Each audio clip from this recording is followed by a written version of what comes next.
el día de hoy vamos a ver un tema bien frecuente, que es el síndrome de ovario poliquístico. ¿Sí? Entonces vamos a primero explicar qué es el síndrome de ovario poliquístico, cuáles son los síntomas o por qué se caracteriza.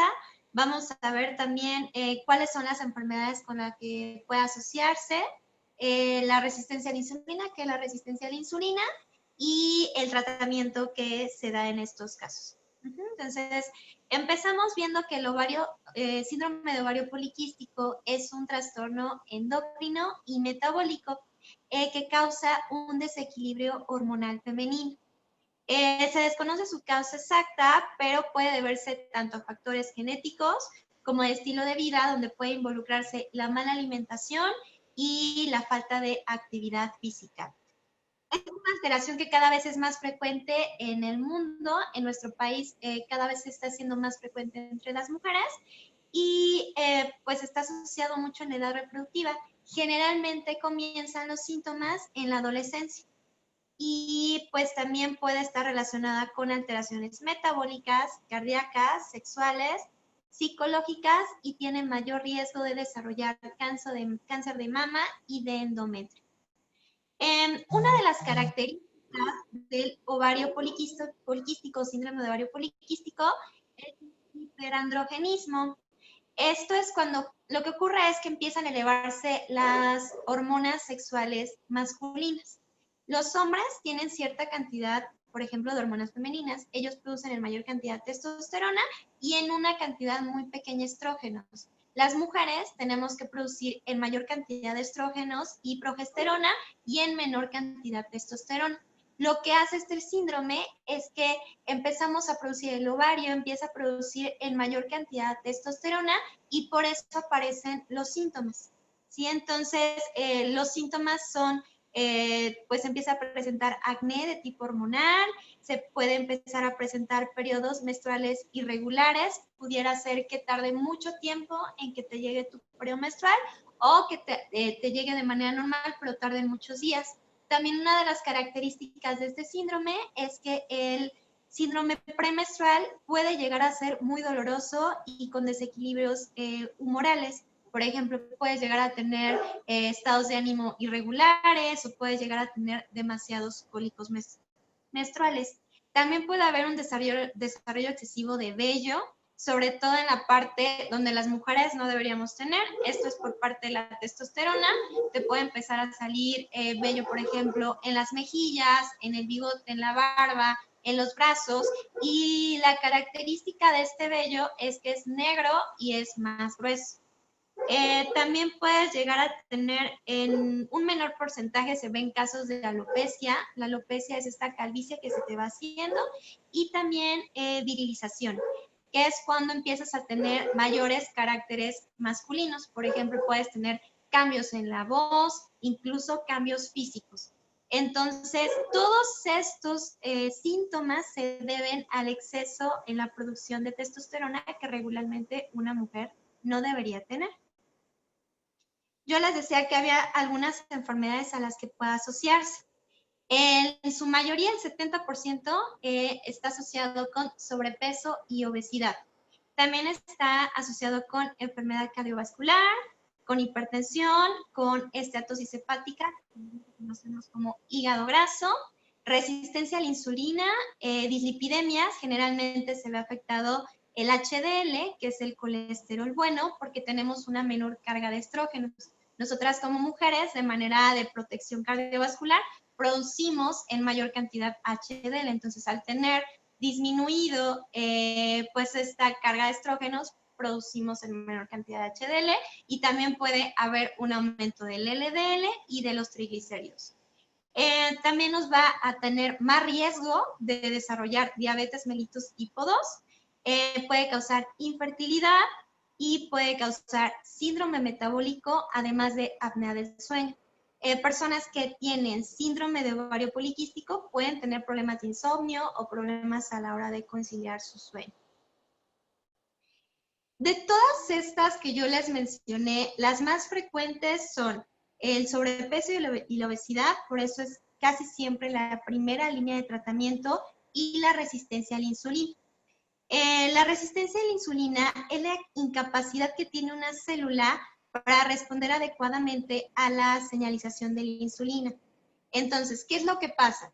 Cuando tú empiezas a consumir en mayor cantidad alimentos ricos en hidratos de carbono, sobre todo de manera simple o harinas refinadas, tu páncreas empieza a secretar en mayor cantidad insulina.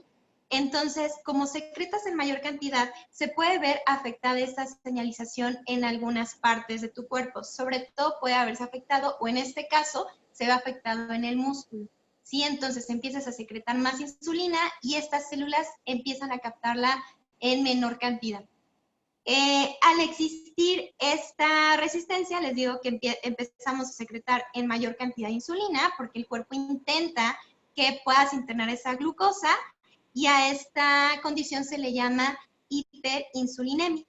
Y bueno, está asociado con la diabetes tipo 2. Es por eso que mujeres que tienen síndrome de ovario poliquístico pudieran tener un mayor factor de desarrollar en algún momento de su vida diabetes mellitus tipo 2. Y además de que puede estar combinado con la dislipidemia, el riesgo cardiovascular y bueno, todo en conjunto, el síndrome metabólico.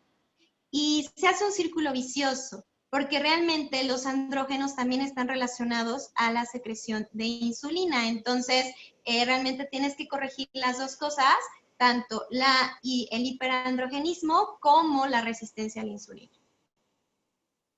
¿Cuál es el tratamiento? Yo les platicaba que está asociado en su mayoría con sobrepeso y obesidad. Entonces, el tratamiento casi siempre va enfocado primero a corregir la parte de la grasa corporal, hacer una reducción de la grasa corporal. También se puede ayudar con el ejercicio físico, porque como yo lo dije, el que tiene más falta de señalización es el músculo. Entonces, lo que hace el ejercicio, pues, es que va a aumentar esta señalización de insulina. Entonces, es la pérdida de peso, la pérdida de grasa y aparte el aumento muscular y la mejora en las fibras musculares. También cambios en el estilo de vida, estar viendo qué te llevó, como en todos los tratamientos, estar viendo cuál fue la causa que hizo que tú tuvieras este aumento de peso, si tienes factores genéticos, por ejemplo, en tu familia, hay alguien que tenga síndrome de ovario poliquístico o que tenga resistencia a la insulina o que tenga diabetes, también se tiene que estar monitoreando y pues se va viendo acompañado de fármacos. Generalmente se dan los anticonceptivos y algunos antiadrenérgicos para que no tengas todas estas síntomas que yo les mencioné. El tratamiento nutricional generalmente se da una dieta un poco baja en carbohidratos, sobre todo de tipos simples, que tengan un índice glucémico alto o medio, para favorecer a que ayude a la resistencia a la insulina. Entonces es una dieta baja en carbohidratos, no tiene que llegar a ser una dieta cetogénica, a veces sí se puede llegar a utilizar, esto ya si vieron el de cetosis, pues explique un poquito en qué casos se puede llegar a utilizar y cómo es el proceso, pero sí, en general, un tratamiento para síndrome de ovario poliquístico es una dieta baja en carbohidratos. Sí, también se cuida mucho, al igual que en una cetogénica, como tenemos un poquito más de grasa, la calidad de las grasas. Entonces, también se puede llegar a suplementar con omega 3 y la calidad de tu grasa es que no sea en mayor proporción saturada y que sea que tenga más poli y monoinsaturado. ¿Sí? Este tratamiento es un poquito difícil de generalizarlo porque yo les decía que a veces está asociado con algunas enfermedades. Entonces, la mayoría está asociada a resistencia a la insulina, que sería este tratamiento bajo en carbohidrato, pero bueno, si ya tienes una esteatosis hepática, tendrías que estar también trabajando con eso, o una dislipidemia, o si tienes algún riesgo cardiovascular. Entonces, eso va a depender de qué asociaciones, qué enfermedades asociadas tengas para que el tratamiento sea más específico y además de los cambios de estilo de vida y el ejercicio, que va a ser una de las cosas que se tienen que incluir dentro del tratamiento para síndrome de ovario poliquístico. Bueno, no sé si tienen alguna duda.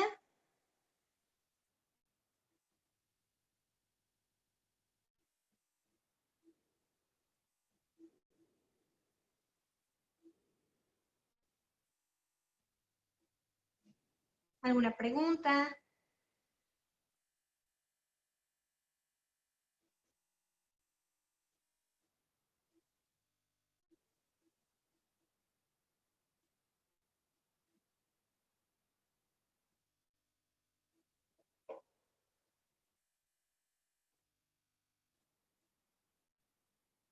es posible que afecte el síndrome de ovario poliquístico a la pérdida de peso, que sea más difícil,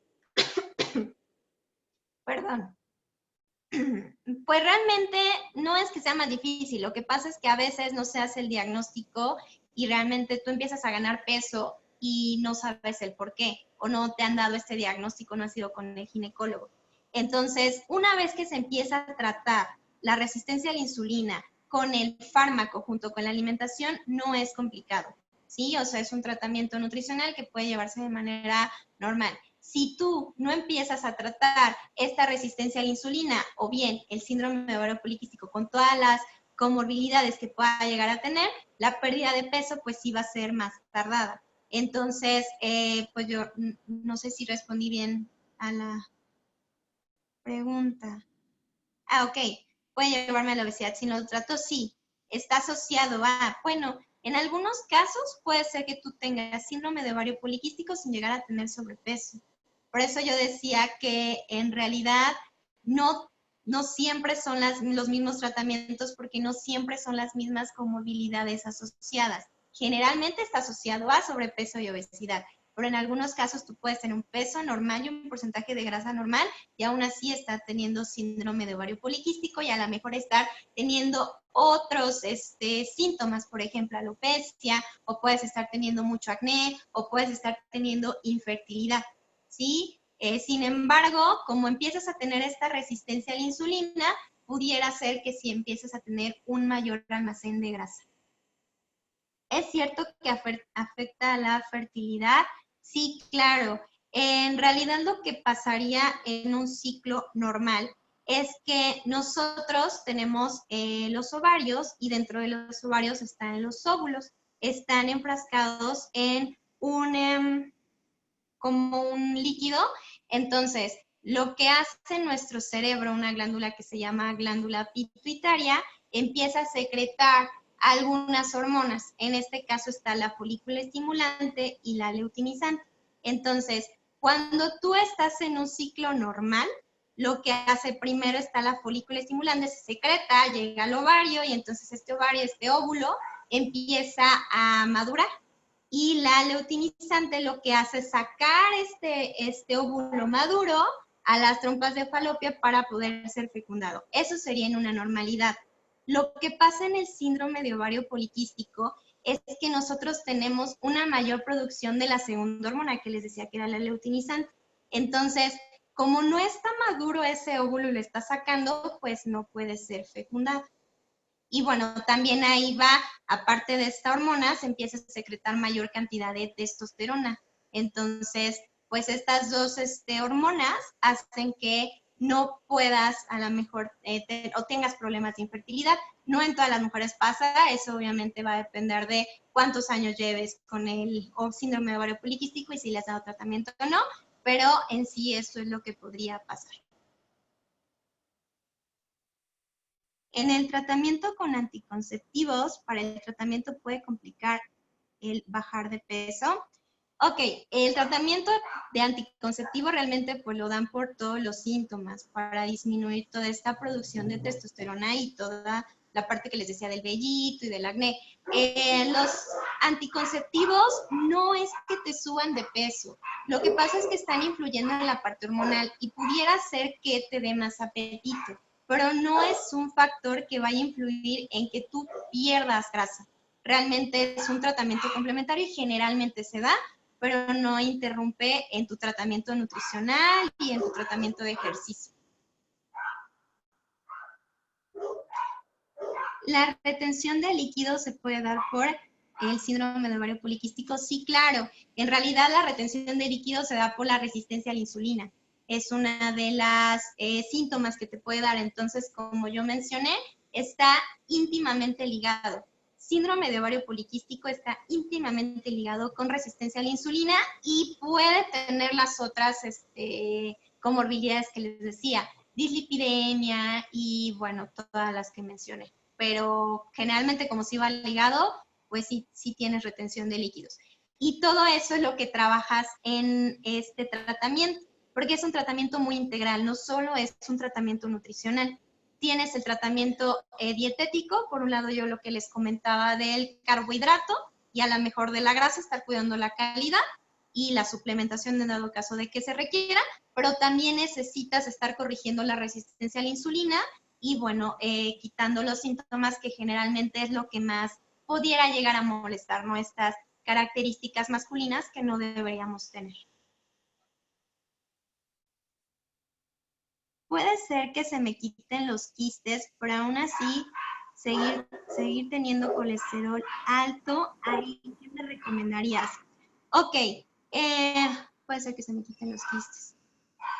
Pues mira, realmente los quistes se hacen con el tratamiento farmacológico y el colesterol alto, pues es que no siempre va relacionado, o sea, no siempre un síndrome de ovario poliquístico tiene dislipidemia, en su mayoría sí, pero no siempre se va a tener colesterol elevado, ¿sí? Ahora, también ese es un punto muy importante y qué bueno que lo menciona, porque a veces tenemos esta idea de que en un síndrome de ovario poliquístico tenemos que bajar la cantidad de grasa que comemos y dentro de esta grasa tenemos que limitar al casi en su totalidad el colesterol y esto es falso porque el colesterol fabrica hormonas.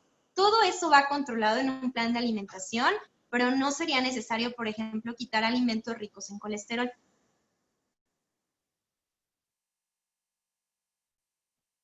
En síndrome de ovario poliquístico siempre hay resistencia a la insulina o puede no haber. Pues la verdad es que ya la mayoría de estudios ha identificado que sí. Antes se creía que la resistencia a la insulina era una derivación, era una complicación del síndrome de ovario poliquístico. Ahorita se está viendo que incluso en personas, en adolescentes que tienen esta enfermedad, ya llegan con la resistencia a la insulina. Por eso yo mencionaba que pues todavía no se conoce una razón por la cual te dé síndrome de ovario poliquístico, por una de las cargas fuertes es el factor genético y los estilos de vida. Entonces, tú puedes empezar primero a desarrollar esta resistencia a la insulina y después tener ovario poliquístico, bueno, va de la mano, pero sí, casi en su mayoría tiene resistencia a la insulina. Y por eso se hacía este ciclo que yo les dije hace ratito.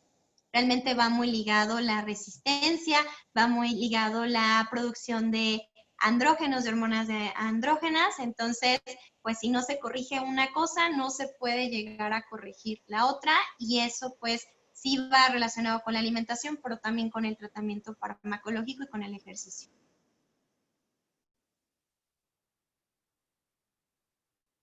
¿Qué opinas de los alimentos orgánicos de origen animal en el tratamiento nutricional para el síndrome de ovario poliquístico?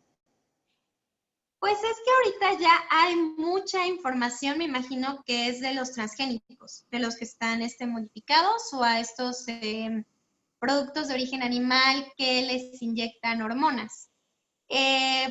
Pues lo ideal sería que no tuvieras esta carga hormonal porque tú ya tienes un desequilibrio hormonal.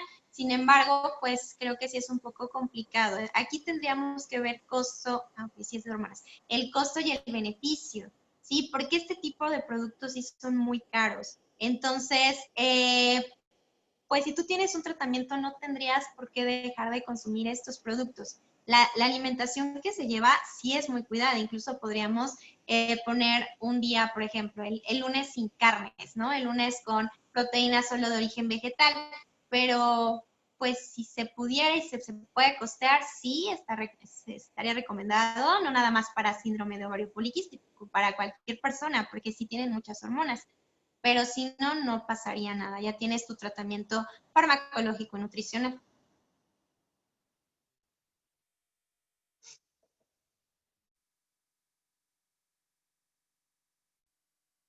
¿Alguna otra duda? De nada.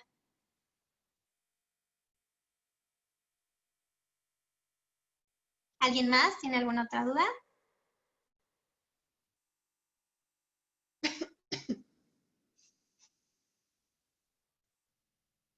¿Se puede curar el síndrome o solo controlar? Pues realmente se controla. Lo que pasa es que como tal lo dice su nombre, es un síndrome, es un conjunto de algunas patologías, algunas comorbilidades. Entonces lo que haces es controlarlo, sobre todo la parte de la resistencia a la insulina. cuando tú ya empiezas a presentar resistencia a la insulina, es un factor muy fuerte para que tú puedas llegar a desarrollar diabetes mellitus tipo 2. Eso no quiere decir que en poco tiempo lo vas a desarrollar. Sin embargo, pues ya tu cuerpo, tu páncreas estuvo secretando mayor cantidad de insulina de la que era necesaria. Nuestro páncreas tiene cierta cantidad que va a secretar en toda tu vida, la cantidad que van a secretar en sí unas células que se llaman células beta.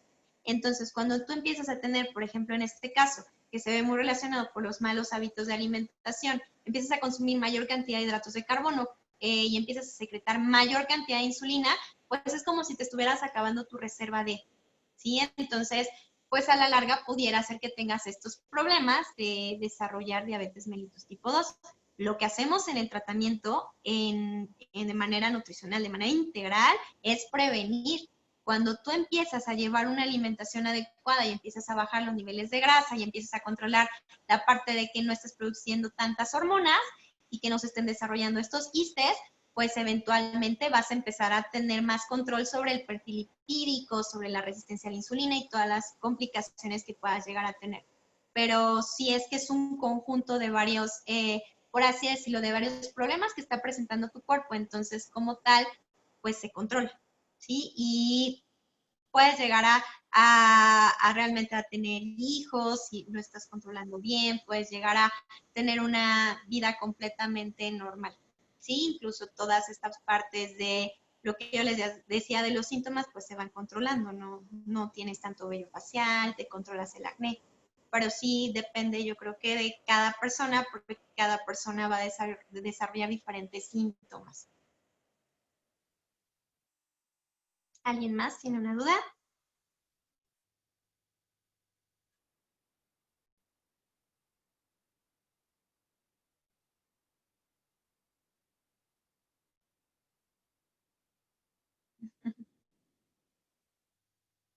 Muy bien, pues veo que no hay ninguna duda. Yo sé que es un tema que pareciera que muchas personas no nos interesaría, pero de verdad en México hay muchos adolescentes que tienen síndrome de ovario poliquístico y no se han tratado porque no se dan cuenta. Sí, como ahorita tenemos un problema de obesidad muy fuerte en nuestro país, tanto en la parte infantil como en la parte de adultos, a veces simplemente se está relacionando con los malos hábitos, pero no vemos que eso pudiera ocasionar algunas otras cosas, como la resistencia o el ovario poliquístico.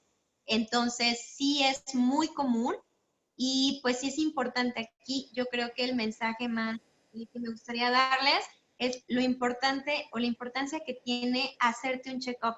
Realmente cada año tenemos que ir, como mujeres tenemos que ir al ginecólogo, a que te hagan el ultrasonido, a que te hagan un papá Nicolau, a que te revisen toda esa parte para que cuando tú tengas alguna anormalidad o tengas algún síntoma inmediatamente se trate. Porque muchas veces, por ejemplo, el síndrome de ovario poliquístico se empieza a notar porque ya empiezas a tener todos estos síntomas o empiezas a tener acantosis nigricans, que es como unas manchitas, es como unas manchitas así que se te van haciendo en la piel, que son un indicador de resistencia a la insulina. Entonces es porque ya tu resistencia está muy alta. Pero se puede prevenir todas estas complicaciones si se hace un diagnóstico temprano. Entonces, cada año desde que nosotros empezamos una edad fértil, o sea, esto quiere decir desde que empezamos nosotros la menstruación, deberíamos llevar a nuestras hijas, a nuestros familiares, al ginecólogo para que se esté revisando todo este tema y en dado caso de que se llegue a presentar, pues inmediatamente tratarlo. ¿Sí?